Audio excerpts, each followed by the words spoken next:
नमः विष्णुपादाय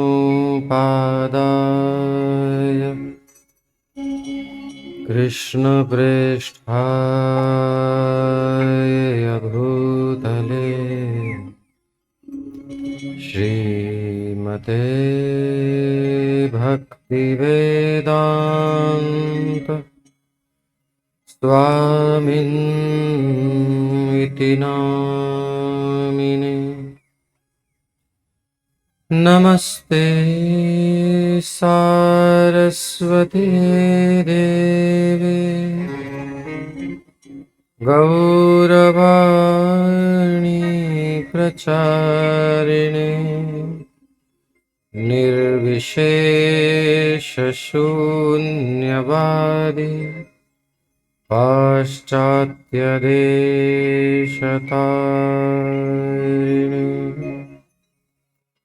जय श्री कृष्ण चैतन्य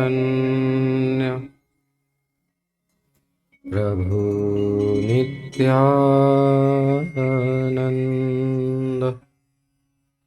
श्री अद्वैत गदाधर श्रीवासादि गौर भक्तवृंद। हरे कृष्ण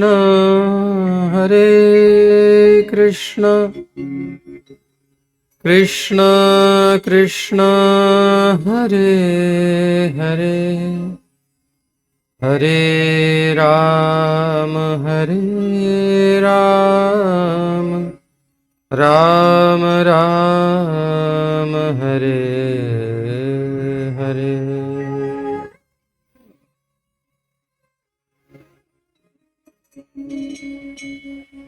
जय राधा माधव कुंज बिहारी,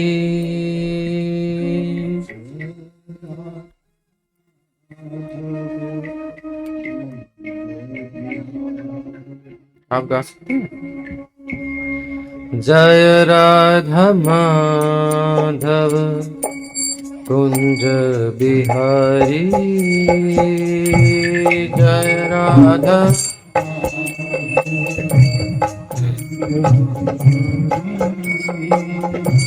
गोपी जन वल्लभ गिरिवरधारी, गोपी जन वल्लभ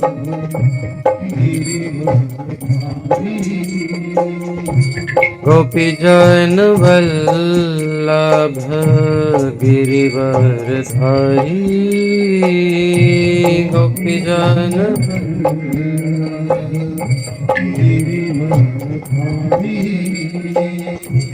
यशोदानंदन व्रज जन रंजन,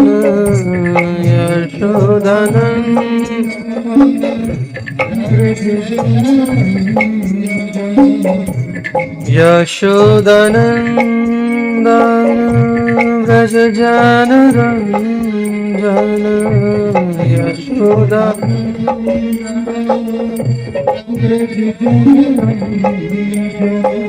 यमुना तीर वनचारी,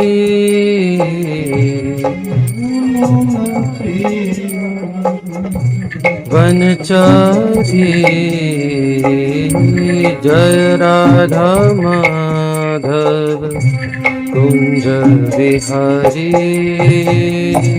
जय Radha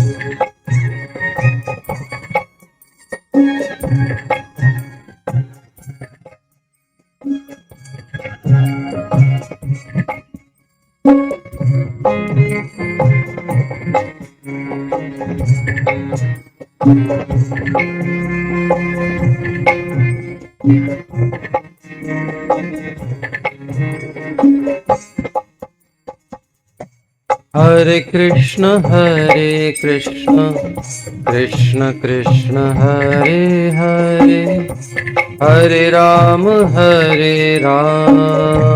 Ram Ram Hare Hare, Hare Krishna Krishna Krishna Hare Hare,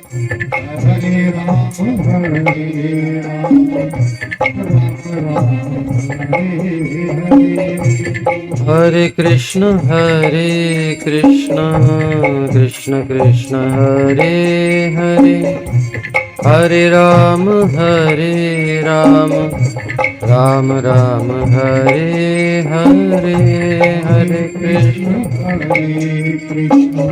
Krishna Krishna Hare Hare, Hare Ram Ram Hare Hare. Hare Krishna Krishna Krishna Hare Hare, Hare Ram Ram Ram Hare Hare, Hare Krishna Krishna Krishna Hare Hare, Hare Ram Ram Hare Hare.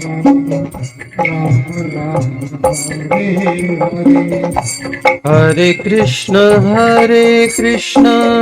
Krishna Krishna Hare Hare, Hare Ram Ram Ram Hare Hare. Hare Krishna Krishna Hare Hare, Hare Ram Hare Hare. Hare Krishna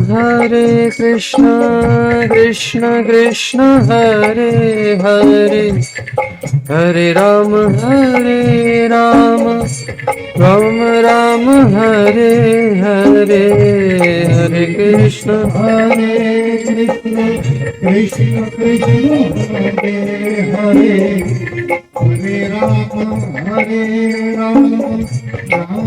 Ram Hare Hare. Hare Krishna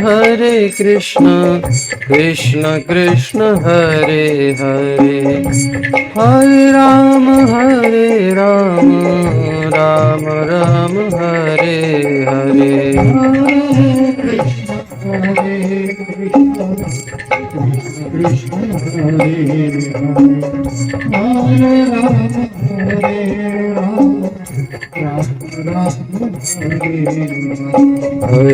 Hare Krishna Krishna Krishna Hare Hare, Hare Ram Ram Ram Hare Hare, Hare Krishna Krishna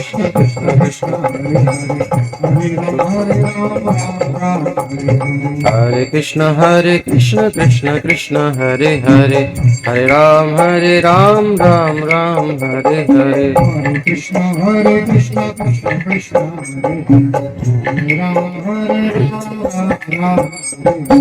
Hare Hare Krishna Krishna Krishna Hare Hare, Hare Ram Ram Ram Hare Hare, Hare Krishna Krishna Krishna Hare Hare Krishna Krishna Krishna Hare Hare, Hare Ram Ram Ram Hare Hare, Hare Krishna Krishna Krishna Hare Hare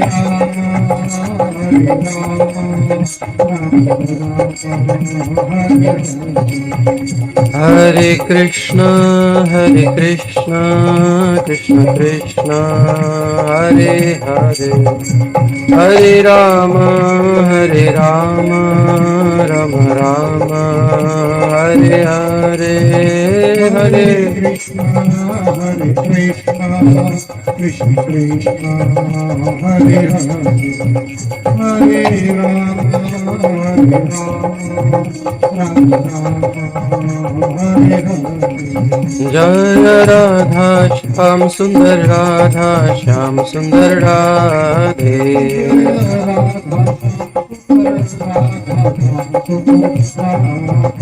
जय कृष्ण बलराम कृष्ण बलराम जय कृष्ण बलराम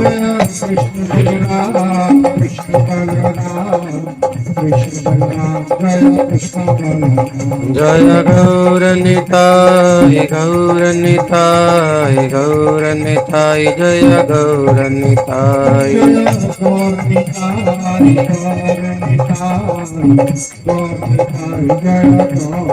जय जय प्रभुपाद प्रभुपाद प्रभुपाद प्रभुपाद जय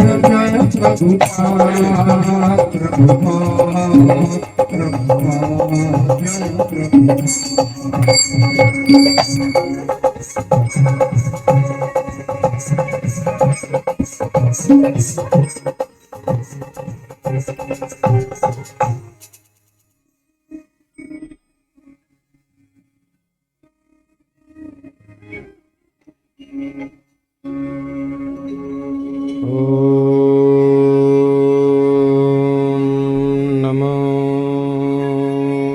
भगवते वासुदेवाय।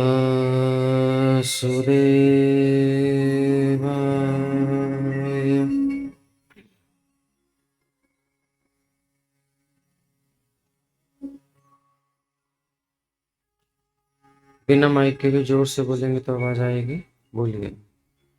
ओम नमो भगवते वासुदेवाय।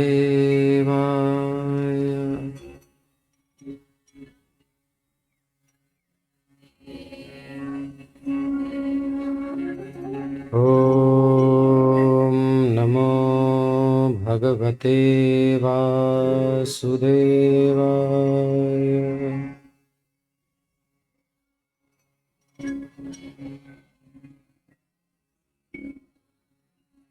नारायणं नमस्कृत्य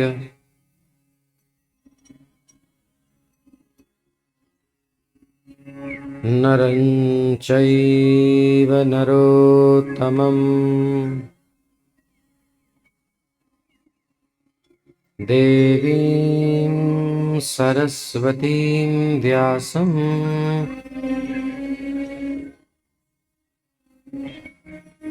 ततो जयमुदीरयेत्।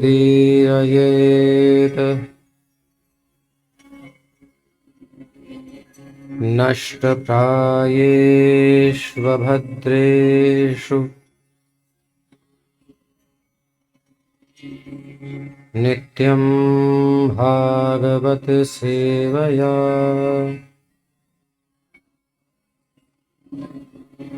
भगवत्युत्तमश्लोके भक्तिर्भवति नैष्ठिकी।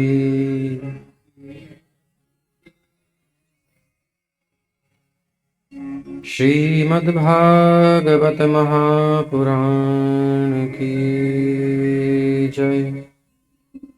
श्रील प्रभुपाद की जय। श्रीमद्भागवत महापुराण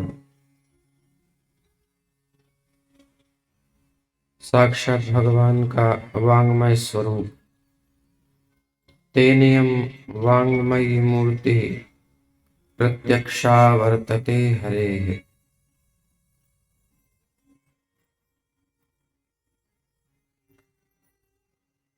साक्षात भगवान की वांग्मयी शब्दमयी मूर्ति है। हमने भगवान की काष्ठ की मूर्ति जगन्नाथपुरी में देखी है। हमने भगवान की पाषाण से प्रकट की गई मूर्ति यत्र तत्र मंदिरों में देखी है,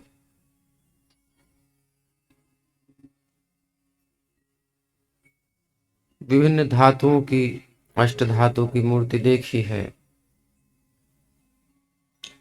लेकिन व्यास देव जी ने हमें वांगमयी मूर्ति दी है।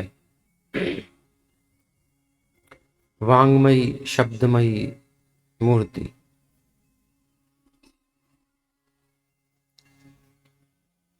सुनाई तो दे रहा है ना सबको?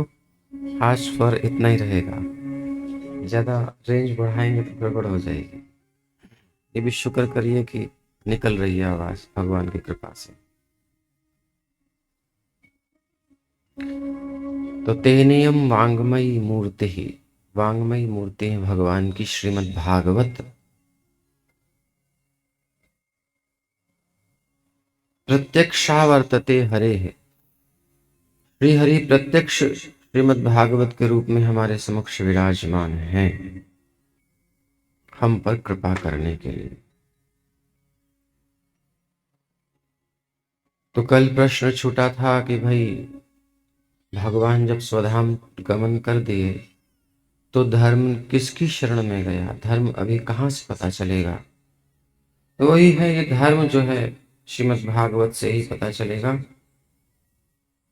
सारे शास्त्रों का सार श्रीमद् भागवत है। निगम कल्प तरोर गलितम फलम,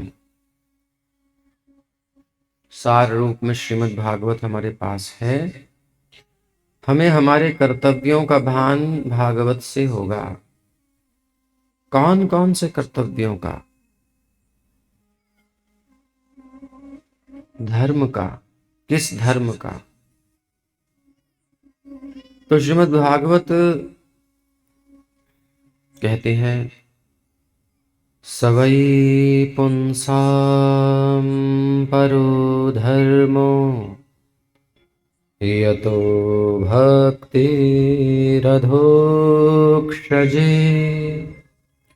अहैतुक्य प्रतिहता ययात्मा सुप्रसीदति। पुंसाम यानी मनुष्यों का वही निश्चित रूप से परो धर्मो, परम धर्म है। क्या है? ये तो भक्तिर अधोक्षजे, परम धर्म हम सबका वही है जिससे भगवान प्रसन्न हो, श्री हरि प्रसन्न हो, वो काम करना ही परम धर्म है। तो भगवान किससे प्रसन्न होते हैं, किससे अप्रसन्न होते हैं, जब हम ये जानना चाहते हैं तो भागवत के इन 18,000 मंत्रों में हमें वो सब पता चलता है।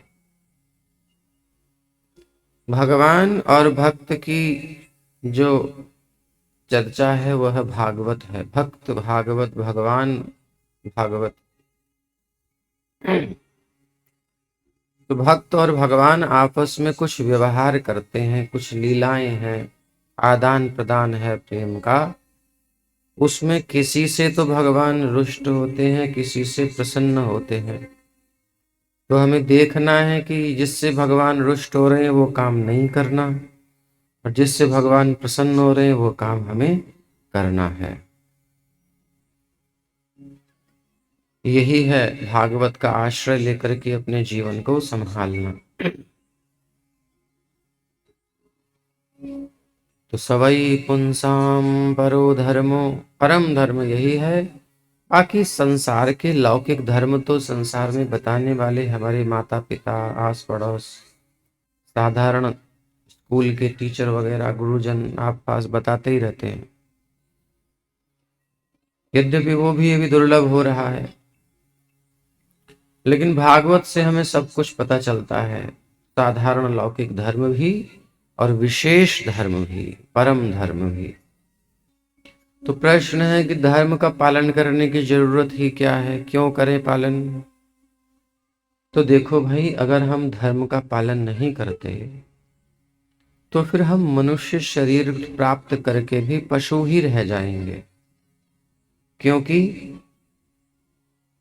चार चीजें पशुओं में भी और मनुष्यों में भी समान ही तो होती हैं। आहार निद्रा भयमैथुनञ्च सामान्यमेतद् पशुभिर्नराणाम नराणाम। सामान्यमेतद्, ये जो है आहार करना, भोजन करना, ये पशु भी करता है, मनुष्य भी करते हैं, एक सी बात है।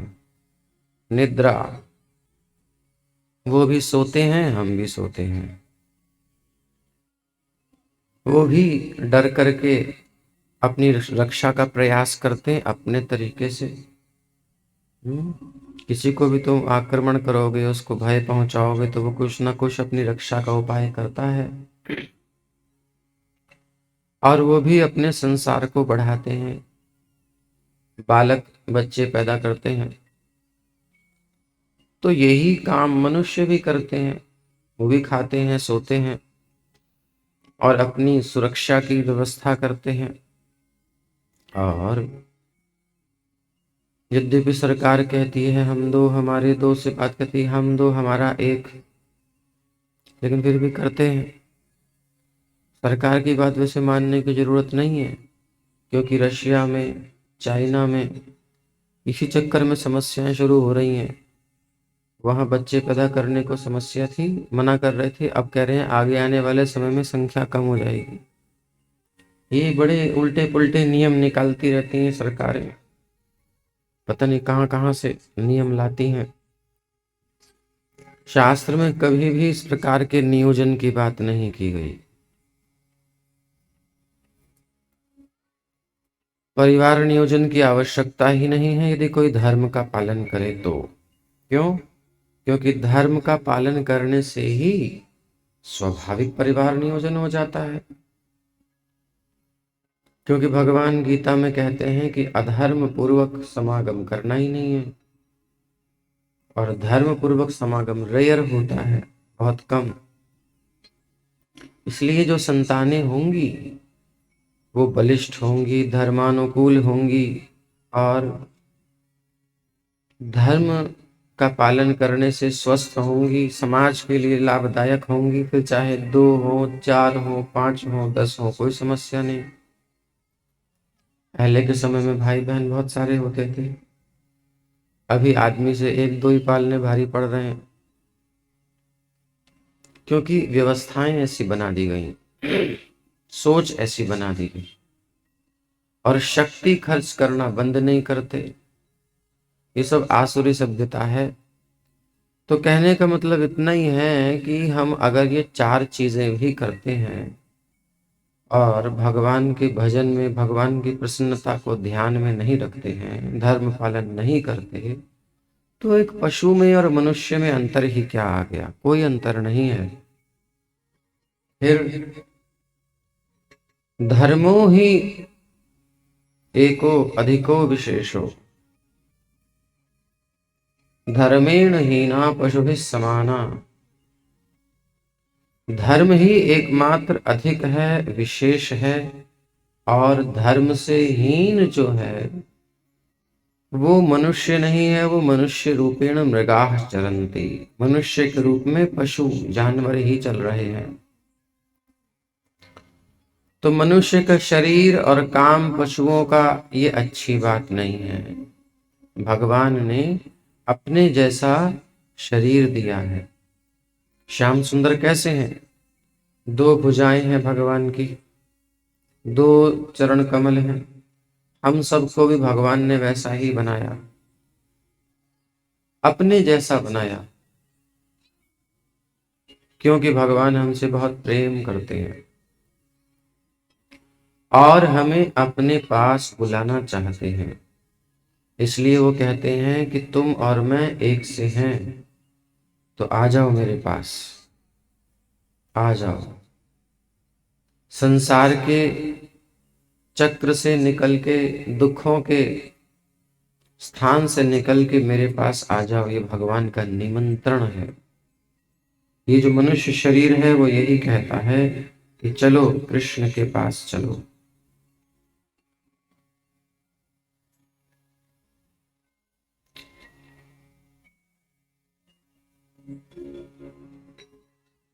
मुनयः साधु भृष्टोऽहम् भवद्भिर्लोकमङ्गलम् यत्कृतः कृष्णसम्पन्नो येनात्मा सुप्रसीदति। और देखो, संसार के नियम जो भी हम पालन करें, जीवन यापन के लिए खाना पीना सोना आदि जो भी कुछ करते हैं संसार में, उससे हमारी आत्मा तृप्त नहीं होती। अंदर एक प्यास बनी रहती है, खालीपन रहता है। अगर किसी को कह दिया जाए कि तुम बस एक जगह बैठो 2 घंटे के लिए, आंख बंद करके, ना कुछ देखना, मोबाइल तो ले ही लिया जाएगा, कोई जरूरत नहीं है, आंख बंद करके एक जगह बैठो, कोई तुमसे बोलने वाला नहीं, कोई चालने वाला नहीं, आदमी बोर हो जाएगा कि नहीं? क्योंकि अंदर सुख नहीं है, आनंद नहीं है, हमें बाहर से कुछ चाहिए, बेचैनी होती है, इसका मतलब आत्मा प्रसन्न नहीं है। तो भगवान में जब हम मन को लगाते हैं, भगवत कथा श्रवण करते हैं, भगवान की प्रसन्नता के लिए अपनी प्रत्येक क्रिया करते हैं, तो उससे भगवत प्रसन्नता होती है। तो जैसे माँ को खिलाया जाए और उसके पेट में यदि बालक हो तो उस बालक को अलग से खिलाना नहीं पड़ेगा, उसका पोषण अपने आप हो जाएगा। ऐसे ही जब हम भगवान की उपासना करते हैं तो भगवान से जुड़ी हुई जो आत्मा है, यानी जीवात्मा है, परम आत्मा का अंश, वो जुड़ जाता है, सेवा के द्वारा, भगवान के भजन के द्वारा जुड़ जाता है। तो जो भगवान की सेवा में वो अर्पित करता है उसी को प्राप्त होता है। माँ को खिलाने से बालक को मिलता है गर्भ में, ऐसे ही भगवान की सेवा से वो हमारी खुद की सेवा हो जाती है। ये ना आत्मा प्रसीदति। आत्मा दो है, एक परम और एक जीव। तो इस भक्ति से दोनों प्रसन्न होते हैं। जैसे एक ही भोजन से माँ और बालक दोनों पुष्ट होते हैं, ऐसे ही भगवान के भजन से भगवान तो प्रसन्न होते ही हैं। ये नात्मा सुप्रसीदति, उससे जीवात्मा भी प्रसन्न होती है। ये नात्मा सुप्रसीदति, दोनों को आनंद मिलता है, सुख मिलता है। और ये सुख कहीं बाहर से उधार लिया हुआ नहीं होता, ये आनंद स्वाभाविक होता है, हमारे अंदर होता है। क्योंकि परमात्मा भी अंदर है, कण कण में व्याप्त है, और जीवात्मा भी शरीर के अंदर ही कहीं है। तो ऐसा कुछ विज्ञान है ये जो संसार का विज्ञान नहीं समझ पाता। वो नहीं जानता कि शरीर में कोई आत्मा है, लेकिन हमारा अध्यात्म विज्ञान बता रहा है, यत्कृतः कृष्ण संप्रश्नो येनात्मा सुप्रसीदति, ये आत्मा सुप्रसीदति। तो सवै पुंसां परो धर्मो यतो भक्तिरधोक्षजे अहैतुक्य प्रतिहता, ये आत्मा सुप्रसीदति। आत्मा प्रसन्न क्यों नहीं होती है? हम देखते हैं कि संसार में भजन करने वाले लोग भी हैं, भगवान की भक्ति भी करते हैं, लेकिन उनके अंदर आनंद नहीं होता। कुछ ना कुछ समस्या में पड़े रहते हैं, खिसियाते रहते हैं, लड़ते भिड़ते रहते हैं। फिर लोग कहते हैं ऐसी माला करना की फायदा, इस माला करने का क्या फायदा?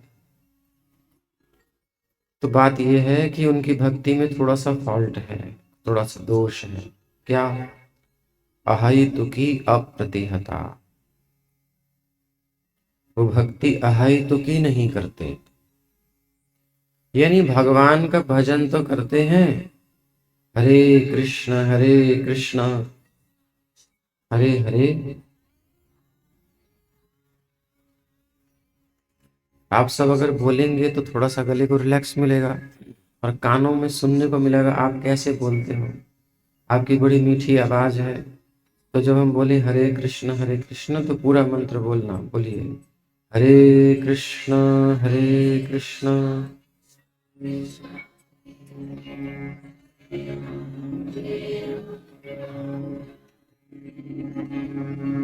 तो भगवान का भजन करना चाहिए, ठीक है, लेकिन उसमें कुछ विशेषता भी होनी चाहिए। शुरुआत करें ठीक है, लेकिन आगे बढ़ना है। अहेतुकी, किसी कामना से भजन करते हैं तो कामना जब तक पूरी नहीं होती तब तक भजन चलता है। कामना पूरी हो गई तो आप अपने स्थान पर, हम अपने स्थान पर। दुकान पर गए, भैया ये सामान देना, जब तक वो नहीं दे रहा है खड़े हुए हैं, और जैसे उसने सामान दिया हमने पैसे चुकाए लौटाए, का मतलब नहीं। तो ऐसे ही भगवान के पास यदि जाते हैं कुछ कामना मन में लेकर, तो भगवान कामना पूरी करते भी हैं, लेकिन कामना पूरी होने के बाद फिर हम ढीले हो जाते हैं। तो भजन अहेतुकी नहीं हुआ, और अहेतुकी यानी बिना कारण के नहीं हुआ, प्रेम वश नहीं हुआ, इसलिए ज्यादा लंबा चला नहीं, अप्रतिहता नहीं हुआ, प्रतिहत हो गया, रुक गया। फिर कुछ आवश्यकता होगी फिर भजन करेंगे, फिर कुछ कष्ट आएगा फिर पुकारेंगे, कष्ट चला जाएगा फिर भूल जाएंगे। तो ऐसी भक्ति से परम लाभ नहीं हो पाता। जितने समय तक करते हैं उतने समय तक लाभ होता है। तो आत्म प्रसन्नता चाहिए, परमानेंट, हमेशा के लिए आनंद बना रहे।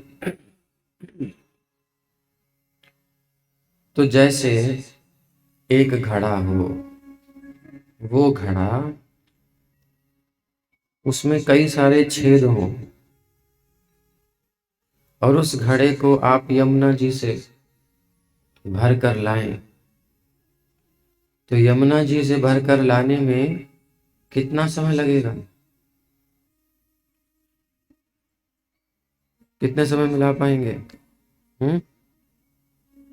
ला पाएंगे बताइए? 1 घंटे में, 2 घंटे में, 10 मिनट में?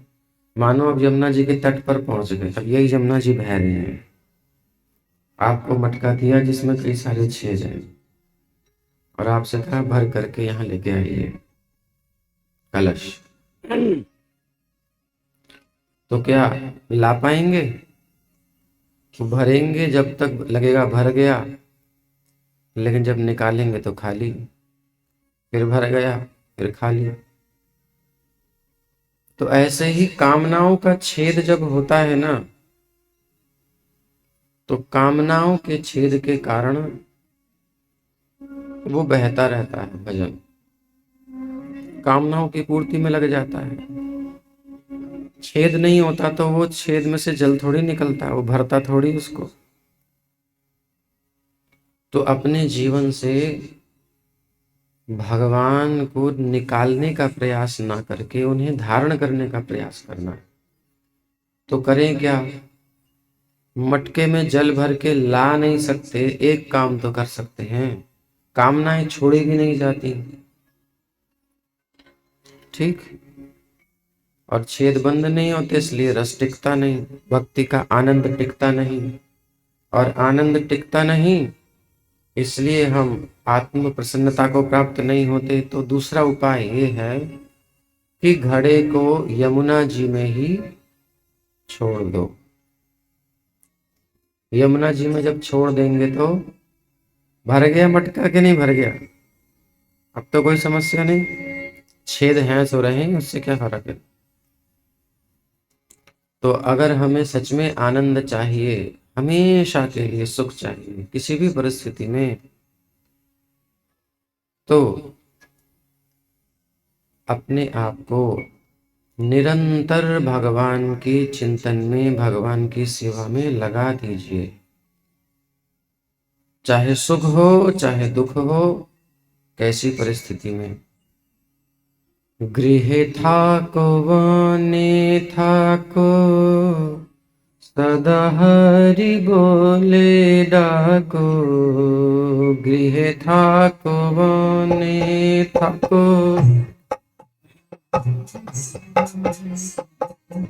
सुखे दुखे भूलो ना को वदन हरि नाम को रे। सुखे दुखे भूलो ना को वदन हरि नाम को रे। गाई गोरा मधुर स्वरे, गाई गोरा मधुर स्वरे, गाई गोरा मधुर स्वरे। गृह ठाको वने ठाको सदा हरि बोले गाको। गृह ठाको वने ठाको सदा हरि बोले गाको। सुखे दुखे भूलो न को वदने हरि नाम गुरु रे। गाय गोरा मधुर स्वरे। हरे कृष्ण कृष्ण कृष्ण हरे हरे, हरे राम राम राम हरे हरे। हरे कृष्ण कृष्ण कृष्ण हरे हरे, हरे राम राम राम हरे हरे। तो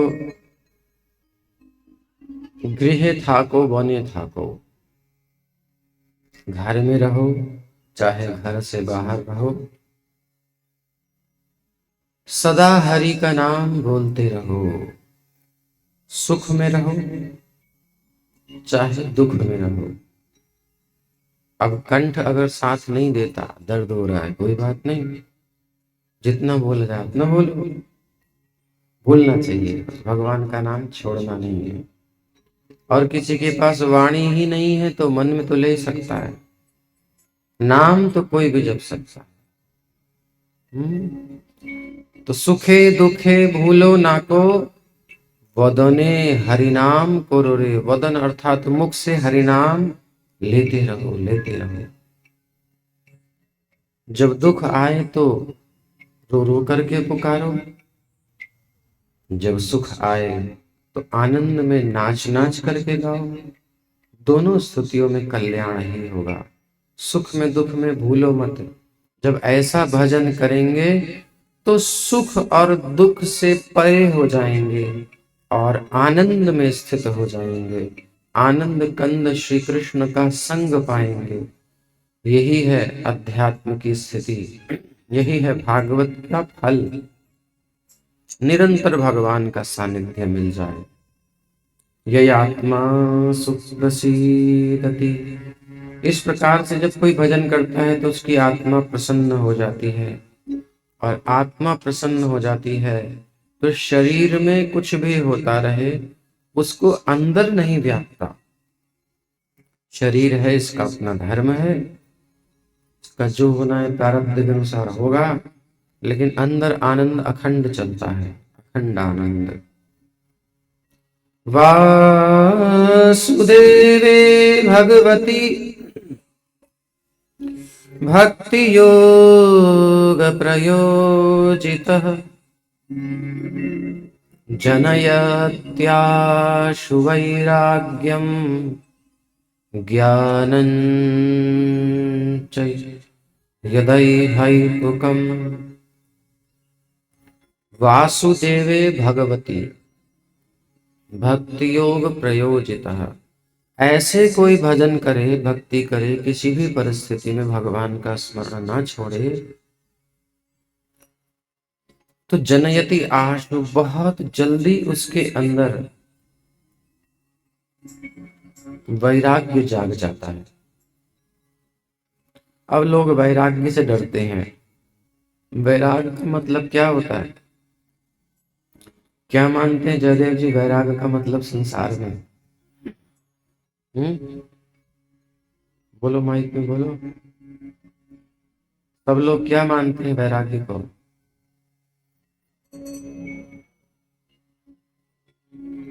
धन संपत्ति ऐश्वर्य। नहीं, वैराग क्या है? विराग, वैराग्य संसार से व्यक्ति मतलब संसार के लोग वैराग्य को अच्छा मानते हैं कि नहीं? अच्छा नहीं मानते। क्यों नहीं मानते? संसार में सबसे यही लोग हैं।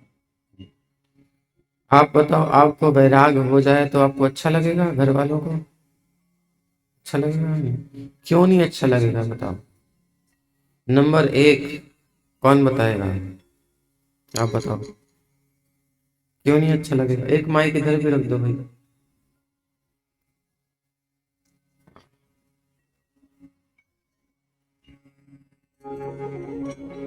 क्यों नहीं अच्छा लगेगा वैराग लेना? वैराग का मतलब क्या समझते हैं, बताना है आप।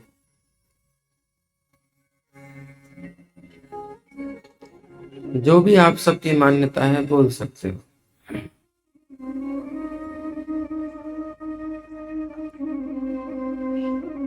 माइक निकाल के भी बोल सकते हैं।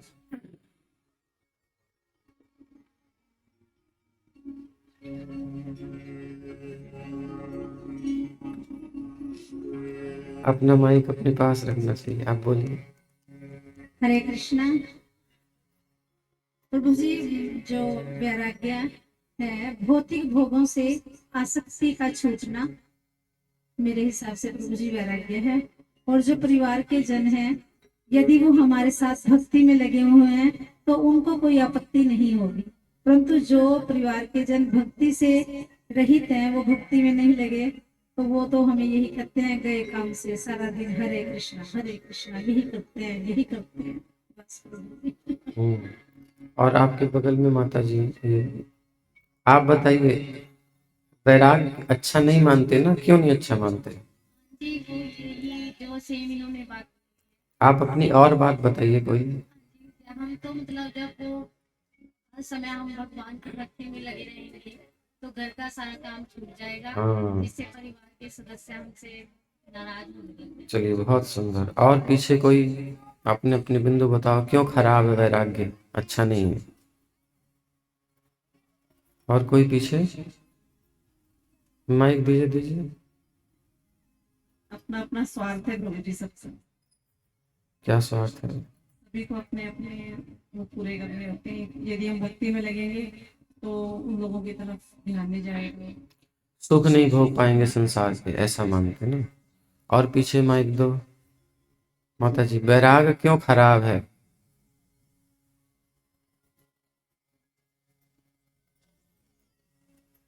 बोलेंगे नहीं तो पता कैसे चलेगा आपके अंदर क्या है? जब आप प्रश्न करेंगे तभी तो कथा में उत्तर मिलेगा, तभी आप सुनोगे। नहीं तो आप बस बैठे रहोगे, कथा ऊपर से जाएगी और बस फिर भीड़ कम होती जाएगी। जो डिवोटी नहीं है उनको दीजिए माइक। जो डिवोटी नहीं है, कम से कम तिलक विलक नहीं लगा रहे, जप नहीं करते। चलो एक बिंदु बताया, जब तक और जो बोलना चाहे बोल सकते हैं कि भाई काम धंधा छोड़ जाएगा, घर वालों का ध्यान नहीं रखेगा, पर वास्तव में वैराग्य का ये मतलब नहीं है। संसार ने गलत रूप समझा हुआ है वैराग्य का। भागवत के सुनने से, भक्ति करने से भगवान की बहुत जल्दी वैराग्य उत्पन्न होता है। वैराग्य किससे उत्पन्न होता है? अच्छा ये बताओ, भक्ति सबसे अधिक किसने करी? सबसे ज्यादा भक्तानी कौन थी? माताएं भक्तानी होती हैं ज्यादा, गोपियां। सबसे बड़ी भक्त हैं भगवान की गोपियां। नारद जी भी कहते हैं, गोपियों के चरणों को प्रणाम, हम भी इनकी बराबरी नहीं कर सकते। गोपियां क्या थी? सन्यासिनी थी सब। सन्यास लिया था उन लोगों ने, बताइए। गोपियां सन्यास लेके बैठी थी, संसार छोड़ के। सबके घर बार थे, और जैसे आप गांव में हो, वो भी गांव की थी। उनको रोज चूल्हा चौका करना होता था, ढोर डंगर करने होते थे। और अभी तो आपके पास मशीनें आ गई हैं, उनको ऊखल से धान कूटना होता था, दूहना होता था गाय को। वो तो खैर दूहते हैं थोड़ा बहुत, भैंस ही दूहते हो आप लोग, गाय दूहा करो भाई। देसी शुद्ध गाय यहाँ की जो ब्रीड है थोड़ा बचाओ, बहुत बड़ा षड्यंत्र है, बाद में समस्याएं हो रही हैं। तो गाय की धार काटती थी रोज, और एक दो गैया नहीं, बहुत सारी। रोज जो है, अभी तो फर्श बन गए हैं, गाय के गोबर और मिट्टी का लेप करके उसको लीपते थी घर पे, दीवारों पर भी है। तो ये सब काम, और दही जमा कर माखन निकालना, छोटा सा मटका नहीं, खड़ी हो जाए तो यहाँ तक आए मटका इतना बड़ा, बहुत बड़ी मथानी। रोज जिम जाती थी, एक्सरसाइज घर पे ही करती थी, मतलब जिम जाने की जरूरत नहीं थी।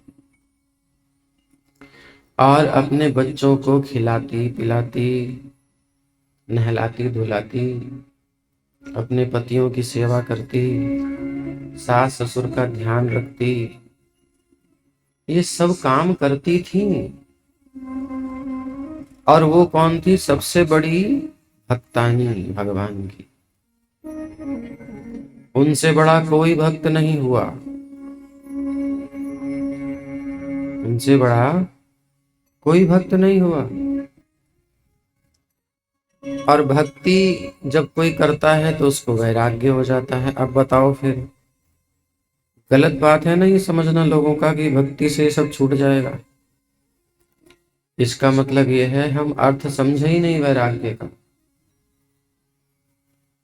वैराग्य का मतलब है कि सब काम धंधे छोड़ने की जरूरत नहीं है, लेकिन इनके बीच में रह करके हम ये कर किसके लिए रहे हैं, ये जो भूल जाते हैं वो समस्या है। किसके लिए कर रहे हैं ये सब? हम प्यारे श्याम सुंदर को प्रसन्न करने के लिए, उनकी याद करते हुए, उनकी याद करते हुए हमें ये सब काम करना है, उनकी खुशी के लिए करना है। तो वो भक्ति है, वही वैराग्य है। और जब हम ये अपने सुख के लिए करते हैं तो ये भोग है। और अपना सुख निकाल के श्याम सुंदर भगवान की प्रसन्नता के लिए करना, इसी को वैराग कहते हैं। तो घर के काम छोड़ने का मतलब वैराग नहीं है, वो तो निकम्मापन है, आलसीपन है। ऐसे लोग समाज में उत्पात करते हैं, जो कहते हैं सब छोड़ करके बैठ जाओ। तो घर गृहस्थी में रह करके और अच्छे से भजन किया जा सकता है। अर्जुन ने भी अपना कर्तव्य पालन किया। जितने चरित्र आ रहे हैं गिने चुने सन्यासियों के हैं, बाकी तो सारे गृहस्थों के हैं। तो यही बता रहे हैं, जब कोई ऐसे भक्ति करता है तो जनयत त्याशु वैराग्यम, उसके अंदर वैराग्य उत्पन्न हो जाता है, क्योंकि उसको ज्ञान हो जाता है क्या सही है क्या गलत है, क्या करना है क्या नहीं करना है। और वो भी अहेतुकम, उसका कोई कारण नहीं होता। जिसका कोई कारण नहीं होता उसका निवारण भी नहीं होता। यानी वो किसी कारण से नहीं आया, सहज भक्ति करने से सहज आया है वैराग्य। भगवान से प्रीति हो गई है तो अब कभी खत्म भी नहीं होगी, निरंतर चलती रहेगी।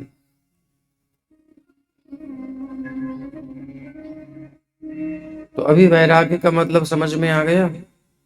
क्या मतलब है वैराग्य का? माइक में बताओ, माइक में बताइए।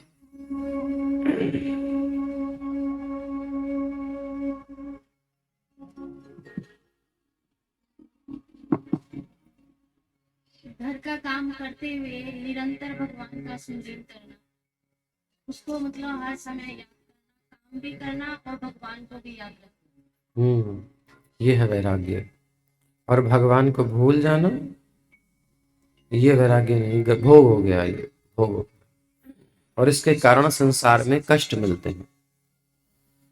तो धर्मस्य ह्यापवर्ग्यस्य नार्थोऽर्थायोपकल्पते, नार्थस्य धर्मैकान्तस्य कामो लाभाय हि स्मृतः।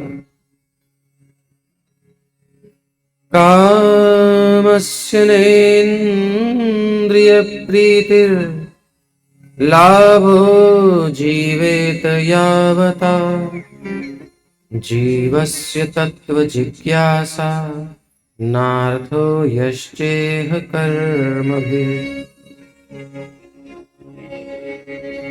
तो धर्म का पालन हम सबको करना चाहिए, भगवान का भजन करना चाहिए, लेकिन किस लिए करना चाहिए? भगवान की प्रसन्नता के लिए, अपने सुख के लिए नहीं करना चाहिए, अपनी इंद्रिय तृप्ति के लिए नहीं करना चाहिए। धर्म पालन धन कमाने के लिए नहीं करना चाहिए, धर्म से धन मिलेगा, बल्कि धर्म से भगवत प्राप्ति होगी, आनंद की प्राप्ति होगी, कृष्ण प्राप्ति होगी, इसलिए करना चाहिए। और जो अर्थ हमारे जीवन में आता है, जो भी संपत्ति हमारी है, उसे धर्म के पालन में लगाना चाहिए, जैसे यहाँ पर लगा रहे हैं। जैसे ये भागवत का आयोजन किया तो यहाँ पे अर्थ की उपयोग हुआ, तो ये सही स्थान है धन को लगाने का। विषय भोगों में खर्च कर देंगे, खत्म हो जाएगा, आनंद भी नहीं आएगा, और उसका परिणाम जन्म जन्म तक भोगना पड़ेगा। इसलिए ये जीवन कामनाओं की पूर्ति के लिए नहीं मिला, भगवान की प्रसन्नता में जीवन को अर्पित करने के लिए मिला है। जीवन में सामान उतना ही होना चाहिए जिससे गुजर चल जाए आराम से। गांव हमको इसलिए अच्छा लगता है, गांव में जितनी जरूरत है लोग उतना रखते हैं, उनके पास फालतू की टाइम नहीं होता। लेकिन शहर की संस्कृति, जो शहरीकरण है, विदेशों का जो कल्चर है, उसका क्या है? बोले जरूरत नहीं है फिर भी एक के बदले एक फ्री, घर भर दो फालतू में। ऐसे ऐसे एडवर्टाइजमेंट चलाओ टीवी पर, मोबाइल में, कि नया नया नया लेते जाओ। पुराने से काम चल रहा है लेकिन नहीं, उसको हटा के नया लो। ये नहीं लिया तुम्हारा जीवन बेकार है। अच्छा खासा चल रहा है लेकिन तुम्हारे कहने से बेकार हो जाएगा क्या? तो ये केवल केवल मन को धोखे से भर देते हैं और कामनाओं को बढ़ा बढ़ा करके हमें संकट में डाल देते हैं। फिर हमें लगता है हमारे पास कमाई कम है, गुजारा कैसे चलेगा? क्योंकि गुजारा चलाना वो सिखा रहे हैं, वो बता रहे हैं कि जीवन का स्तर ये है, ये नहीं जिया तो तुम बेकार हो, जबकि जीवन यहाँ आराम से चल सकता है। पुराने समय में सब लोग सरल जीवन जीते थे, खुश रहते थे, समय भी होता था उनके पास। लेकिन अब जैसे जैसे आधुनिकीकरण हो रहा है, समय कम होता जा रहा है, सामान बढ़ता जा रहा है, समय नहीं है किसी के पास। तो ये क्या है? ये धोखा है बहुत बड़ा। इसलिए कामनाओं की तृप्ति के लिए, इंद्रिय तृप्ति के लिए जीने की आवश्यकता नहीं है। जीना चाहिए भगवान का भजन करने के लिए, उनको जानने के लिए, समझने के लिए। भगवान को जान लेने से क्या होगा और ना जानने से क्या हानि होगी? ये जो मनुष्य शरीर मिला है, ये भगवान को जानने के लिए मिला है, उनको प्रेम करने के लिए मिला है, उनकी सेवा के लिए मिला है। अगर हमने इस लाभ को खो दिया तो हम फिर से जन्म मृत्यु के चक्र में पड़ जाएंगे। सुअर, कुत्ता, बिल्ली, गधा, घोड़ा, मच्छर, मक्खी, वही खाना पीना, सोना और बच्चे पैदा करना, यही काम है, कुछ काम नहीं बचेगा। और उसके बीच में बड़ा संकट है जीवन में, बहुत कष्ट है जीवन में, उन कष्टों से कभी मुक्त नहीं हो पाएंगे। इसलिए वो जीवन अब बंद करके मनुष्य जीवन भगवान के स्मरण में लगाना चाहिए। जीवस्य तत्व जिज्ञासा नार्थो यश्चेह कर्म भी, ये तत्व की जिज्ञासा में लगाना चाहिए, ये जानने के लिए कि मैं कौन हूँ और भगवान कौन है, मेरा उनसे क्या संबंध है, मैं दुख क्यों भोगता हूँ, क्या मुझे हमेशा आनंद नहीं मिल सकता। चाहते तो यही है कि हमेशा आनंद मिले, तो क्यों नहीं मिलता।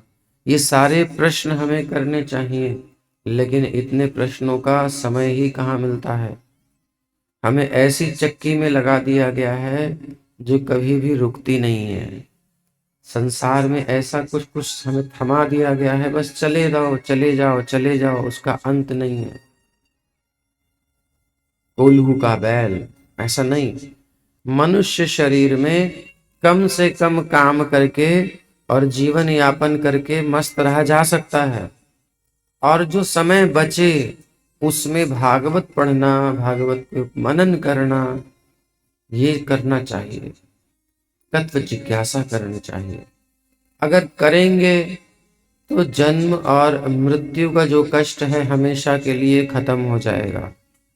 रोग और बुढ़ापे का संकट दोबारा कभी नहीं आएगा, क्योंकि हम भगवान को जान लेंगे, और उनको जान करके तमेव विदित्वाति मृत्युमेति, हम मृत्यु से परे जा सकते हैं, मुक्त हो सकते हैं, और ऐसा जीवन जी सकते हैं जहां ना कोई रोग है, ना किसी प्रकार का बुढ़ापा, ना ही जन्म लेना पड़ता है, ना ही मरना पड़ता है, और हमेशा आनंद में रहते हैं। जैसे श्याम सुंदर हमेशा युवक, तो वही जीवन हमें मिल सकता है इस मनुष्य शरीर में केवल भगवान का स्मरण करने से। तो क्यों नहीं हम इसमें लगे, यही मनुष्य जीवन की सार्थकता है। अतः पुंभिर्द्विजश्रेष्ठ, अतः पुंभिर्द्विजश्रेष्ठा वर्णाश्रम विभागशः स्वनुष्ठितस्य धर्मस्य संसिद्धिर्हरितोषणम्। इसलिए सूत गोस्वामी कहते हैं कि मनुष्यों के लिए सबसे श्रेष्ठ धर्म यही है कि आपका जो भी वर्णाश्रम है, जो भी कर्तव्य आपका संसार में है, माँ पिता है तो वो कर्तव्य है, पति पत्नी तो कर्तव्य है, पुत्र है उसका अपना कर्तव्य है, तो जो भी कर्तव्य है वो सब कर्तव्य करते रहो, लेकिन भगवान को केंद्र में रखो, भगवान की खुशी के लिए करो। बस करने से पहले एक बार विचार लो कि क्या इससे ठाकुर जी प्रसन्न होंगे। भागवत सुनेंगे तो ये पता चलेगा, और अगर नहीं होते हैं तो बेकार है।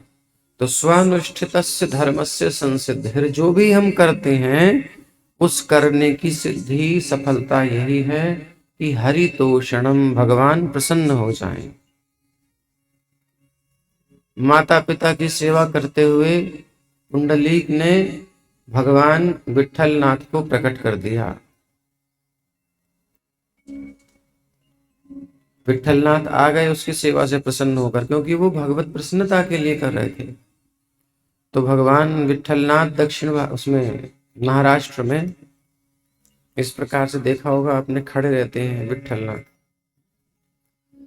एक ईंट पर खड़े हुए। आते विठल कहते हैं अरे पुंडलीक में आ गया। बोले आप कैसे आए? बोले तेरी सेवा से प्रसन्न होकर। बोले जिस सेवा से प्रसन्न होकर के आए हैं वही सेवा में मैं लगा हुआ हूँ, तो आप थोड़ा विश्राम कीजिए, मैं आता हूँ। बोले कहाँ? कोई जगह तो बताओ बैठने की, कहाँ रुकूं? तो कोई आए तो आसन देना चाहिए ना बैठने का। तो पास में ईंट पड़ी थी, अब सिर गोद में है, ईंट को जो है उछाल दिया, बोले इस पर बैठो। विठल विठल, तो ईंट थी इसलिए इट्ठल से विठल हो गया नाम। तो उस ईंट पर ही भगवान ऐसे खड़े हो गए, वेट कर रहे हैं अपने भक्त का। तो ऐसी कोई भी आप अपना वर्णाश्रम का कार्य करें, उससे भगवान प्रसन्न हो जाएं, इस बात को याद रखते हुए करें तो समस्या नहीं है। स्वनुष्ठितस्य धर्मस्य संसिद्धिर्हरितोषणम् तस्मादेकेन मनसा भगवान् सात्वतां पतिः श्रोतव्यः कीर्तितव्यश्च ध्येयः पूज्यश्च नित्यदा। तस्मात् इसलिए सारे शास्त्रों का सार यही है, ज्यादा कुछ समझने की जरूरत भी नहीं है। एकेन मनसा, सब तरफ से मन को समाहित करके, कुछ जानने की ज्यादा जरूरत नहीं, इतना ही समझ गए तो बहुत है। तस्मात् एकेन मनसा भगवान सात्वताम पति, सबके स्वामी भगवान जो सबके मालिक हैं, सबके नियामक हैं, उन्हीं के बारे में सुनना चाहिए। श्रोतव्यः, सुनने की कोई बात आए तो उन्हीं की बात सुननी चाहिए। कुछ बोलना हो तो उनके बारे में ही चर्चा करनी चाहिए। कीर्तितव्यश्च, और अगर न बोलने का मन हो न सुनने का मन हो तो स्मरण उन्हीं का करना चाहिए। तो ये तीन काम यदि कर लें हर काम करते हुए, तो यही सबसे बड़ी सफलता है मनुष्य जीवन की। इससे बढ़कर के क्या सफलता होगी? इसी से भगवान प्रसन्न हो जाएंगे। अब आप कहोगे अपनी खेती हमें करनी है, खेती की चर्चा करेंगे कैसे? अरे भाई, कृष्ण बलराम जो हैं ये किसान ही तो थे। बलराम जी के हाथ में क्या रहता है? हल रहता है, हल। ब्रजमंडल में आएंगे तो दाऊ दयाल बलदेव जी, जहाँ दाऊ जी का गांव है, जो वहां विग्रह है अभी, वहां की भूमि आज भी इतनी उपजाऊ है, सबसे ज्यादा उपजाऊ। तो दाऊ जी ने खूब हल चलाया है उधर, उनकी कृपा है। तो जब आप खेती करते हो तो बलराम जी की याद कर लिया करो। बोल दाऊ दयाल की जय। और दाऊ जी के कुछ गुर हैं खेती करने के, वो सीख लो किस प्रकार से गोबर से, देसी खाद से ये सब करना है। केमिकल वेमिकल बचाओ, नहीं तो पंजाब की धरती खत्म, यहाँ की बचाओ। तो वैदिक विधान से खेती करो, दाऊ दयाल की स्मृति करो, और जो कुछ आए बलराम जी को ऑफर करो, अर्पित करो। तो ऐसे अब जो भी काम करते हो उसके केंद्र में भगवान को रख सकते हो। बस इससे ही भगवान प्रसन्न हो जाएंगे, जीवन सफल हो जाएगा। शुश्रूषो यदनुध्यासिना युक्ताः कर्म ग्रंथि निबंधनम् छिन्दन्ति कोविदास्तस्य को न कुर्यात् कथारतिम्। और अगर निरंतर भगवान का स्मरण करते हुए आपने अपने दिन भर के कामों को कर लिया, भगवान की याद न भूले बस,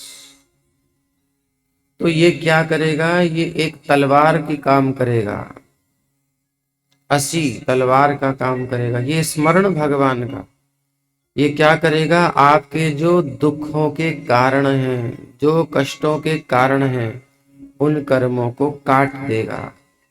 ये स्मरण भगवान का। छिन्दन्ति कोविदास्तस्य, सारे कर्म बंधनों को काट देगा ये भगवान का स्मरण, तलवार जैसे काट देती है। सब दुख दूर हो जाएंगे, धीरे धीरे धीरे धीरे आप अनुभव करोगे। तो जब इतना सरल है मुक्ति पाना, आनंद पाना, तो क्यों नहीं भगवान का स्मरण करेगा कोई भी बुद्धिमान व्यक्ति। को न कुर्यात् कथारतिम्, तो भगवान की कथा में प्रेम क्यों नहीं करेंगे? सब करेंगे, लोगों को पता नहीं है इसलिए नहीं करते। तो केवल कथा श्रवण करने से ही स्मरण भी होगा और बोलने का भी मन करेगा। अब हमने खूब कथा सुनी, हमारी मैया बचपन से सुनाने ले जाती थी, तो सुन सुन के हमारी बोलने की इच्छा हुई, सो बोलने की इच्छा हुई, बोलने भी लगे, वही स्मरण भी होता है। तो ये स्वाभाविक है, अपने आप होता है। और इसी से जीवन आनंद में होता है, कोई समस्या ही नहीं है जीवन में। शुश्रूषोः श्रद्धानस्य वासुदेव कथा रुचिः स्यान्महत्सेवया विप्राः पुण्यतीर्थ निषेवणात्। तो एक जो उपाय बताया गया है कि तीर्थ स्थान का सेवन करना चाहिए। तीर्थ स्थान जहां पर साधु रहते हैं, भक्त रहते हैं, महत् पुरुष रहते हैं, जो निरंतर भगवान के स्मरण में रहते हैं। पहले क्या होता था, आग जलाने के लिए हर घर में आग की एक जलती रहती थी, निरंतर प्रकट रहती थी अग्नि, और कहते थे भाई फलाने जगह से आग ले आ, मंगा लेते थे आग। तो जिसकी जल रही होती थी उससे ले लेते थे, जिसकी नहीं जल रही है वो ले लेता था। तो ऐसे ही है, जिसकी प्रेम भगवान के प्रति भक्ति जगी हुई नहीं है, जली हुई नहीं है, प्रज्वलित नहीं है, प्रकाशित नहीं है, तो तीर्थों में जाते थे। और तीर्थों में जो साधु लोग होते थे उनकी भक्ति की अग्नि निरंतर जलती रहती थी। तो साधारण गृहस्थ लोग जाते थे, साधु संतों का संग करते थे, और संग करके उनके हृदय से अग्नि इनके हृदय में आती थी, यानी प्रेम, भगवान की प्रेमाग्नि, भगवान की भक्ति हृदय में आती थी, और फिर ये अपने घर में आकर के उस भक्ति का आचरण करते थे। तो ये तीर्थ जाने का लाभ था। लेकिन अब तीर्थ में किस लिए जाते हैं, किस लिए जाते हैं तीर्थ में? कहाँ गया भाई मोबाइल? चलो वैसे बता देते हैं। सेल्फी लेने के लिए जाते हैं। मंदिर में जाएंगे, वैसे ही भगवान से पीठ किए हुए हैं, मंदिर में जाके आंखें भगवान की तरफ करनी चाहिए तो पीठ कर लेते हैं। अरे भाई भगवान का दर्शन करो, उनकी सेल्फ में, अपने अंतःकरण में छवि धारण करो। उल्टा तुम पीठ दिखा रहे हो भगवान को। तो पीठ देने थोड़ी जाना था, पीठ तो दिए बैठे ही हो तुम। मंदिर में जाने का फायदा क्या, तीर्थ में जाने का फायदा क्या? इतना ही ब्लॉगिंग की इच्छा है तो साथ में एक ब्लॉगर, एक कैमरामैन रख लो, वो तुम्हारी सेल्फी ले लेगा, तुम्हारा वीडियो बना लेगा। बनाओ, कोई बात नहीं, अच्छी बात है, लेकिन फिर उसमें भी मैं दिखना चाहिए। तो जब मैं रहेगा तो हरि कहाँ से आएंगे? जब मैं था तब हरि नहीं। तो ये बड़ा समस्या हो गई है आजकल। ये कली की बहुत बड़ी चाल है। इसका सदुपयोग भी कर सकते हैं, जैसे कि ये सदुपयोग हो रहा है, यहां भी सदुपयोग हो रहा है। अब सदुपयोग हम कर नहीं पाते, दुरुपयोग हो जाता है। तो सदुपयोग सीखना पड़ेगा। तो तीर्थ में जाकर के तीर्थवासियों से, संतों से, साधुओं से, महत् पुरुषों से, भक्तों से कुछ भगवान की चर्चा सुननी चाहिए, कुछ श्रवण करना चाहिए, और वो भगवान का जो प्रेम है, उनकी लगन, वो देख करके हमारे अंदर भी आए, धारण करना चाहिए, और फिर वही अपने गांव में लाना चाहिए जहां हम रहते हैं, और वहां भी इसका प्रचार करना चाहिए। यही फल है बस। लेकिन ऐसा नहीं कर पाते हैं, इसलिए साधु स्वयं चल चल के हम सबके बीच में आ जाते हैं। तो श्रील प्रभुपाद ने इसलिए प्रीचिंग मूवमेंट बनाया है कि जाओ, घर घर में जाओ, सबके पास जाकर के, गांव गांव में, और हरि कथा, हरि नाम का वितरण करो। सो बात वही है, आप तीर्थ में जाएं अथवा तीर्थ चल के आ जाए, जहां भगवान की कथा होती है वो स्थल तीर्थ कहलाता है। जहाँ भगवान की भागवत कथा होती है, भगवान नाम कीर्तन होता है, वो तीर्थ स्थल ही माना जाता है, वो भगवान का धाम ही हो जाता है। शृण्वतां स्वकथां कृष्णः पुण्यश्रवणकीर्तनः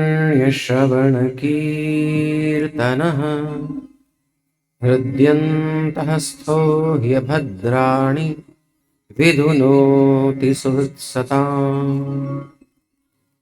इस प्रकार ये जो कथा है हम जब सुनते हैं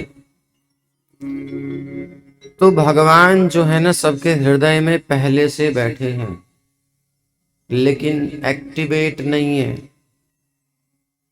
एक्टिवेट समझते हैं ना, तो सिम रिचार्ज कराते हो पता होगा, प्लान डलवाते हैं, प्लान एक्टिवेट नहीं है, एक्टिवेट कराते हैं। तो सो भगवान भी एक्टिवेट नहीं है, कोई मतलब नहीं उनको। उन्होंने कर्म प्रधान विश्व करि राखा, कर्म प्रधान विश्व करि राखा, कर्म प्रधान विश्व करि राखा, कर्म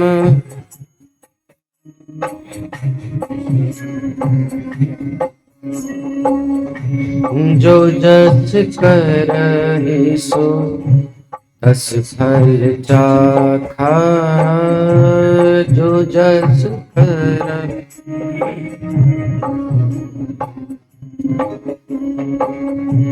जो जस करहि सो तस फल चाखा,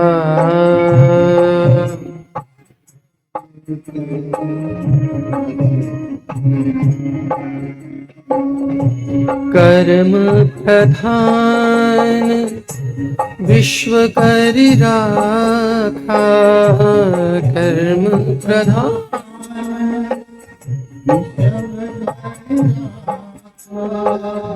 जो जस करहि सो तस फल चाखा,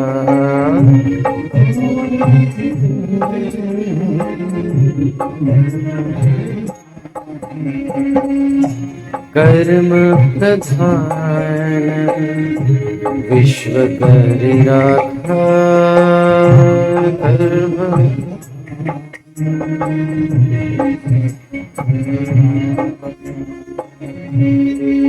तो कर्म प्रधान विश्व कर रखा है उन्होंने।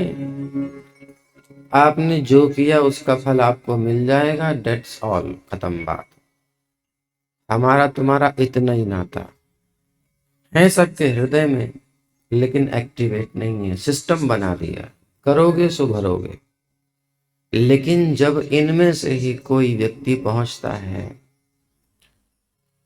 जैसे भक्तों की शॉप पर पहुंचता है, हम पहुंचते हैं रिटेलर शॉप पर पहुंचते हैं, भाई ये प्लान डलवाना, एक्टिवेट करवाना है। तो हम सब लोग जो भक्तों के पास पहुंचते हैं वो भी शॉपकीपर हैं, दुकानदार हैं, भक्ति की रिचार्ज करते हैं। तो वो भी क्या करते हैं, बोले आया है ठीक है, तो कथा सुनाते हैं। तो जब कोई कथा सुनता है, यानी अपना कुछ इन्वेस्ट करता है, मन लगाता है, दुकान में कुछ पैसे देते हैं ना, तो वो एक्टिवेट करता है। ऐसे ही हम अपना मन निवेश करते हैं, अपना मन लगाते हैं, अपना समय लगाते हैं, अपना तन लगाते हैं, मन लगाते हैं, धन लगाते हैं, जो भी है। और बैठे हो, मन लगा के सुन रहे हो। तो शृण्वतां स्वकथां कृष्ण, तो भगवान हो जाते हैं एक्टिवेट। अब साधारण नियम लागू नहीं होगा, जो किया है सो भोगना है बस, नहीं, वो तो चलेगा, लेकिन अब कृपा भी मिलेगी। तो शृण्वतां स्वकथां कृष्ण, कृष्ण पुण्य श्रवण कीर्तन, जो ये श्रवण और कीर्तन हम करते हैं ये पुण्य है, ये पुण्य बढ़ते जाते हैं, और भगवान हृदयंतः स्थो, हृदय में स्थित रहते हुए ही अभद्राणी, जो अभद्र हैं, जो गंदगी है, जो कचरा है, जो दुर्वासनाएं हैं, जो गलत कामनाएं हैं, जो अज्ञान है, जिससे हमारा बुरा होने वाला है, वो सब कुछ हृदय से विधुनोति सुहृत सताम, कथा सुनने वाले व्यक्ति के हृदय से वो सब भगवान दूर करते हैं। जितनी जितनी कथा सुनेंगे उतना उतना हृदय शुद्ध होता है। विधुनोति मतलब बिल्कुल झाड़ पोंछ करके साफ करते हैं, धुलाई कर देते हैं।